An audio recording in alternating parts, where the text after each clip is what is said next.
In the race for the White House, the latest Reuters Ipsos poll shows Donald Trump is closing the gap on Hillary Clinton with a little over 2 weeks before Americans head to the polls for the November 8th election. The poll, which was released on Friday local time, shows Trump has cut Clinton's lead in half this week, with the data showing his argument that the election is rigged against him is resonating with Republican voters. In the latest poll, Clinton led Trump 44% to 40%, a 4-point lead. That compares with 44% to 37% for Trump in the previous poll released last week. Now, a new poll has revealed nearly 70% of Republicans think if a Democratic nominee to the White House, Hillary Clinton, becomes president, it would be due to illegal voting or vote rigging. According to Reuters and the Ipsos poll, only half of Republicans would accept Clinton as their president. Meanwhile, less than 50% of Democrats would attribute a win for Republican candidate Donald Trump to vote rigging. That poll shows a broad concern across the political spectrum about ineligible voters casting ballots, voter suppression, and actual vote count. Now, however, the Republicans feel that concern more. 8 of 10 Republicans are concerned about the accuracy of that final vote count, whereas about 6 out of 10 Democrats are concerned about the vote count.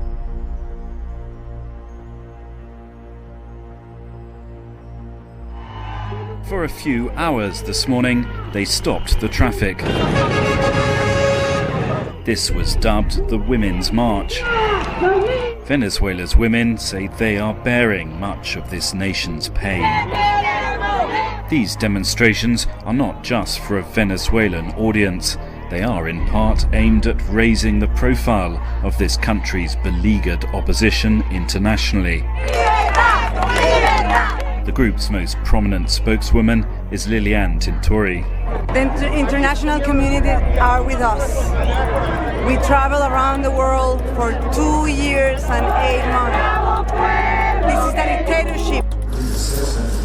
In fact, the international community remains divided in its approach to Venezuela. Some countries, including the new governments in Brazil and Argentina, are cautioning Venezuela's government from ignoring its domestic critics. Others, many of which were represented at a recent Developing World Summit hosted by Venezuela, have offered near unconditional support to President Maduro. The latest dispute here involves a recall referendum designed to cut short Maduro's 6-year term of office.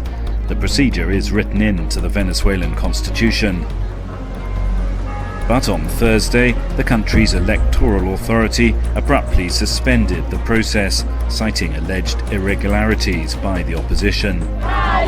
One thing we've been hearing from many people attending this opposition rally is that they feel the government has now crossed the line. A week-long sugar shortage has caused anger among Egyptians. The sugar crisis, which has hit the country recently, is one of the reasons behind the growing discontent against President Abdel Fattah el-Sisi's management of the economy and his overall rule of the country. This economic crisis is apparently one of the most important elements of delegitimizing the government and delegitimizing the promises and vows that it has made before that it will lead the people into prosperity. Egypt produces over 2 million tons of sugar, but consumes about 3 million tons annually. The gap is filled by imports. But rising dollar rates and high global sugar prices have made it too expensive for many importers in recent months. But sugar is not the only scarce staple now. Many here have expressed their dissatisfaction over the lack of basic commodities and called on the incumbent government to find an immediate solution to this crisis. What is happening in Egypt now is unbelievable. We can't find sugar, neither cooking oil and many other things. Sisi has failed to deliver on his promises. In essence, other products have disappeared from the markets, such as cooking oil, rice, as well as baby milk. Some complained that they could not even find certain medicines and that the prices had skyrocketed. On Friday, hundreds of thousands of public and private sector workers nationwide joined a 24-hour general strike called by Italy's major base unions, including USB, Unicobas and CUB Trasporti. The unions said the industrial action was motivated by the need for more protection of labor rights and social welfare, which they believe has been tarnished by a series of reforms adopted by Prime Minister Matteo Renzi's government. Traffic in Rome was seriously affected by public transport strikes, while the situation in other big cities such as Milan and Naples seemed to be under control. In the Italian capital, demonstrations were staged in front of the education and the economy ministries. Teachers, nurses, bus drivers, flight attendants, firemen, clerks, all these public and private sector workers feel marginalized, underappreciated, almost forgotten by Italy's institutions. For many years they have demanded consecutive governments to adjust their salaries to the cost of living. Trying to appease France's angry police. Interior Minister Bernard Cazeneuve met with union leaders on Wednesday to address their growing frustration. Policemen took to the streets on Monday after a Molotov cocktail attack gravely injured 2 officers earlier this month. They say they need more means, personnel, and equipment to continue doing their job in a growing climate of insecurity. They're also demanding harsher punishment for authors of violence against police. Cazeneuve announced a series of measures on Wednesday, including buying new equipment and opening a national dialogue to address future grievances. He also vowed to simplify legal and investigative procedures. Union representatives called the proposed reforms a step in the right direction, but said they remain skeptical as to what comes next.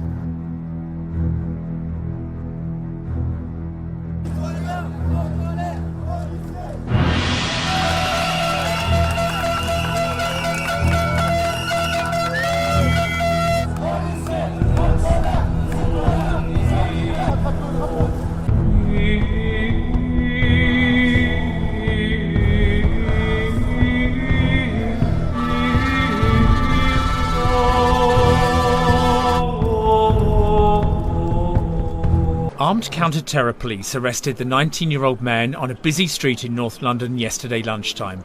A taser was used to subdue him. Police say at this stage they're not looking for anyone else and they're keeping an open mind as to motive. They're forensically examining the device found on an underground train at North Greenwich on Thursday. It's understood to have contained wires and possibly a clock. It was blown up in a controlled explosion. Detectives haven't said publicly whether it was a viable device, but there are several reports that it was. The Daily Telegraph says a message was sent out to military personnel before the arrest, warning of a suspected improvised explosive and the possibility of more such devices. The Guardian newspaper reports that the device was unsophisticated. Police are said to be examining the mental health records of the man arrested. Scotland Yard say there will be more armed police on the tube and at transport hubs in London to reassure the public. One rail workers' union, the TSSA, is calling for an urgent security summit with police. It describes the incident on Thursday as an all-too-real attack.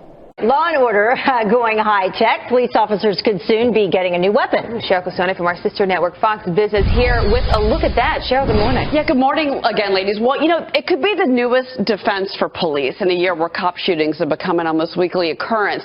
Taser International, that's the maker of stun guns and body cameras, is working on technology that would equip drones with stun guns that could be used by law enforcement. A drone with a stun gun. Now, according to the Wall Street Journal, police officials sat down with company researchers. Drones could be used, for example, when a suspect or a terrorist is barricaded inside of a building, and the drones could also have cameras, lights, as well, of course, as that stun gun that would discharge an electric shock. But arming drones with stun guns could create controversy or misuse, something that police officials are certainly considering in these discussions. Jim Buurman, he's president of the Police Foundation, told the Journal, from a strictly tactical perspective, I see the potential value of this, but I also understand how apprehensive people are going to be. Now, he concedes the public may be alarmed by the potential technology. Still, ladies, you know, last year North Dakota passed a law that allowed police drones to be equipped this way. The question mark is, the safety of the drone, and also if it's flying around at 50 feet, the accuracy of its use with a stun gun. So we're a long way from this, but it's a big discussion that's happening. The Kremlin spokesman says Syrian President Bashar al-Assad must remain in power to prevent the country from falling into the lap of terrorists. Dmitry Peskov said that any attempt for the removal of Assad is, quote, thoughtless, adding that the fall of the Syrian government would lead to a new influx of refugees and more terror attacks in Europe. He also noted that Russia remains committed to the removal of all terrorist organizations in Syria. Peskov further noted that Moscow makes every effort to prevent the disintegration of the war-torn country. Syria has been gripped by over 5 years of war due to the foreign-sponsored militancy and terrorism. With thick black and white smoke clouding the horizon near Mosul, area hospitals are overflowing with Iraqis struggling to breathe. The problems are linked to the toxic fumes from a burning sulfur plant set ablaze during fighting with Islamic State. Now nearly 1,000 people, including babies, are receiving treatment. Medical assistant Saddam Juma says the people began arriving Friday. The cases presented were suffocation caused by the large fire in the sulfur factory near Kayara. Elderly men and women were affected, as well as children, especially those with asthma and bronchitis in other cases. So far, no deaths have been reported, but many here fear that could change. We are about to enter a tunnel dug by the militants of the so-called Islamic State. It's here in this village, or what remained of this village, just 20 kilometers east of Mosul. Let's see what's inside.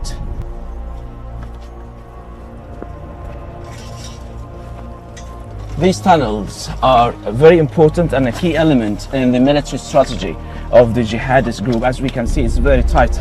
I can't stand properly, at least in this part of the tunnel. This tunnel was cleared in by the Kurdish forces known as the Peshmerga. They told us it's 100% clear, but they advised us not to touch wires and some stuff. So if we see on the floor here, many wires used for electricity, for communication. On the right hand side, here is a kitchen, or a mini kitchen. Empty glasses of tea, coffee, and on the right hand side, copies of the Quran and some religious texts.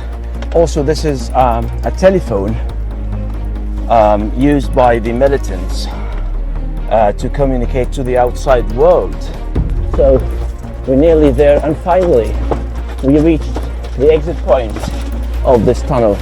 So this must be one of the rarest vehicles in the world. This is a VBIED, Vehicle-Borne Improvised Explosive Device, a suicide bomber's truck, captured before it could detonate. It's been incredibly carefully built. These wire protection structures, they may look faintly ridiculous, like something you might find in a garden centre. In fact, they are almost 100% effective against rocket-propelled grenades.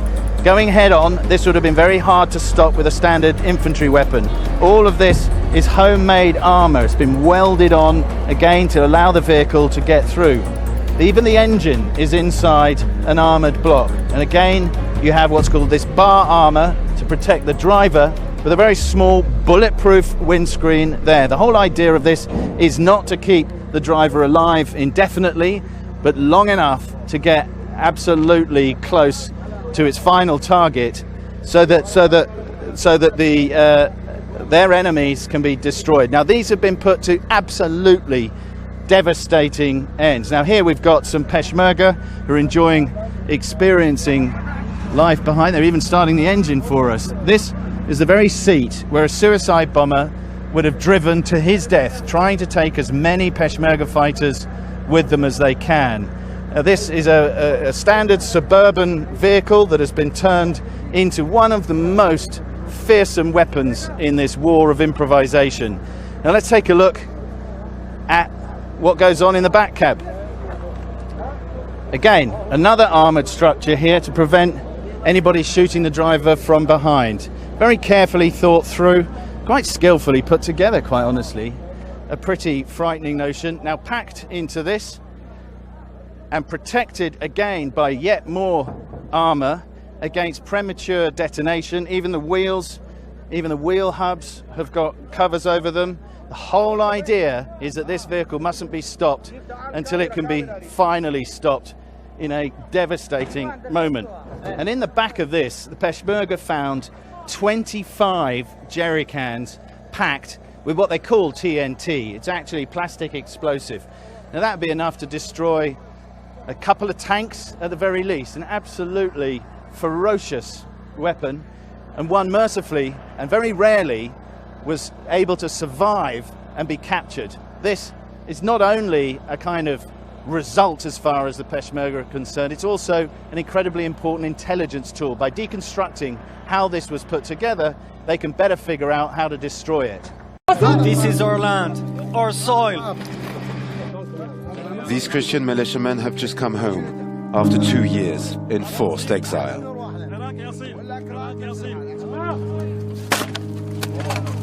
They have decided to mark their return with a symbolic gesture. I'm going to put the cross on the church. Watch this, Daesh. I'm going to put it on the church.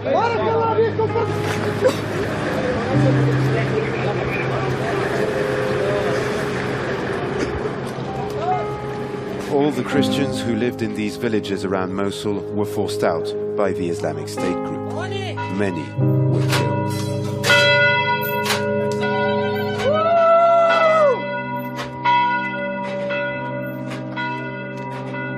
These men have formed the Nineveh Plain Forces in January 2015. Their militia claims to have enrolled 500 fighters, mainly Assyrian Christians.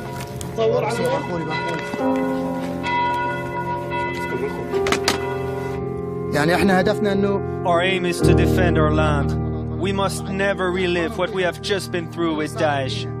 Our people are scattered. Some of our children are dead. We had to live in tents. Now I want to send a message to my people. Bartella is liberated. Islamic State group militants have desecrated the church. Practically all Christian symbols have been destroyed. Such destruction is not tolerable. No one can accept this. No religion can justify this. These terrorists have no religion. This is the house of God. It is not a military building.